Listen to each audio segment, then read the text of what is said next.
ہم کریں گے ہر مظلوم کی حمایت۔ السلام علیکم، میں ہوں حورین فاطمہ اور آپ دیکھ رہے ہیں حمایتی نیوز HD چینل۔ نظر ڈالتے ہیں آج کی اہم خبروں پر۔ لاڑکانہ رپورٹ۔ عبدالکریم تونیو لاڑکانہ شہر کی یونین کونسل نمبر 2 نظر محلہ میں واقع عبدالرحمان ککرانی کے کریانہ سٹور کے بالکل سامنے والی گلی کھلے گٹروں کے باعث شدید مسائل کا شکار ہے۔ گلی میں گٹر کھلے پڑے ہونے کی وجہ سے آمدورفت بری طرح متاثر ہو رہی ہے۔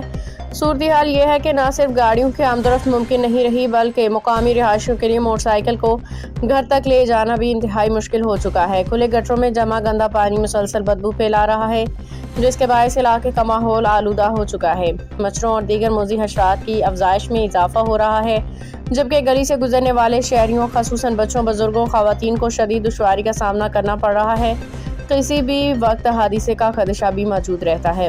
بارش کے دوران صورتحال مزید خراب ہو جاتی ہے جب گٹروں کا پانی سڑک پہ پھیل جاتا ہے اور پوری گلی کیچڑ و گندگی کے ڈھیر کا منظر پیش کرنے لگتی ہے، جس سے معمولات زندگی بری طرح متاثر ہو جاتے ہیں۔ موجودہ حالات میں یہ سوال بھی جنم لے رہا ہے کہ اگر خدا نخواستہ کل کو یہاں کوئی بڑا حادثہ پیش آ جاتا ہے تو اس کی ذمہ داری آخر کس پہ عائد ہوگی؟ یونین کونسل نمبر 2 نظر محلہ میں واقع یہ گلی عرصہ دراز سے نظر انداز دکھائی دیتی ہے۔ کھلے گٹروں کی موجودگی شہر سہولیات کی ناقص حالت کو نمایاں کر رہی ہے۔ گندگی اور بد انتظامی کے باعث علاقہ مسلسل مشکلات سے دوچار ہے۔